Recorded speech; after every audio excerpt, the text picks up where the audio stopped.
بسم اللہ الرحمن الرحیم۔ ڈرامہ ارطغرل کے چند ڈائلاگ۔ اگر تم دشمن کو اپنا وطن ہی نہیں بلکہ ایک پتھر کا ٹکڑا بھی رکھنے دیا تو مصائب ہم پر آ پڑیں گے۔ ہمارے دشمن کی طاقت ہماری بہادری کی علامت ہے۔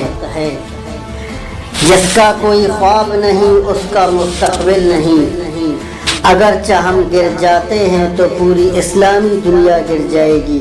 جب تک ہم اپنے عقیدے اور روایات سے مضبوطی سے وابستہ ہوں گے، ہمارا سر نہیں جھکے گا اور اسلامی پرچم نہیں گرے گا۔ جب تک ہم اللہ کے راستے پر چلیں گے، کوئی بھی ہمیں ہمارے گھٹنوں کے بل نہیں گرا سکتا۔ اگر آپ کا دل خالص اور پاکیزہ ہے تو دنیا کی کوئی شیطانی قوت آپ کا محاصرہ نہیں کر سکتی۔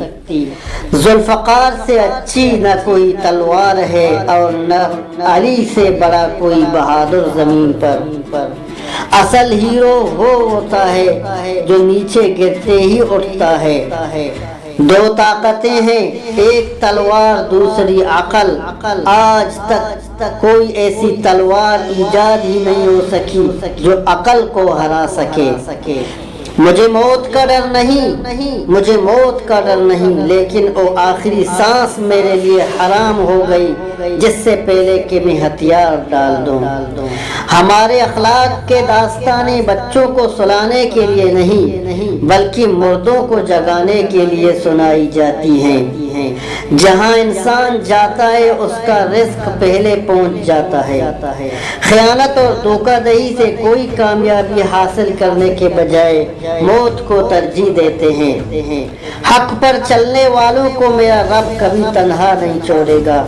ہم یا تو غازی بنیں گے یا شہید، مگر ہماری تلواروں کی جنکار ہزاروں سال تک سزائیں سنائی دیں گے۔ مایوسی ہمارے لیے حرام ہے۔ ہمیں اللہ کی رحمت سے مایوس نہ ہونے کا حکم دیا گیا۔ اگر ہم نے آج ڈر کے مارے بزدلی کی چوڑیاں پہن لیں تو ہماری نسلیں ظالموں سے کانپیں گے۔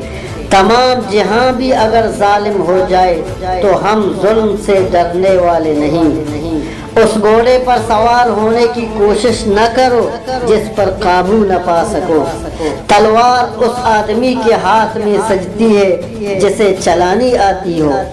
میں غدار کو معاف نہیں کروں گا چاہے وہ میرا بھائی ہو۔ میں مظلوموں کی حفاظت کروں گا چاہے وہ میرا دشمن ہو۔ ہمارے دلوں میں کیا ہے ہم اپنے الفاظ اور موت سے ظاہر کریں گے۔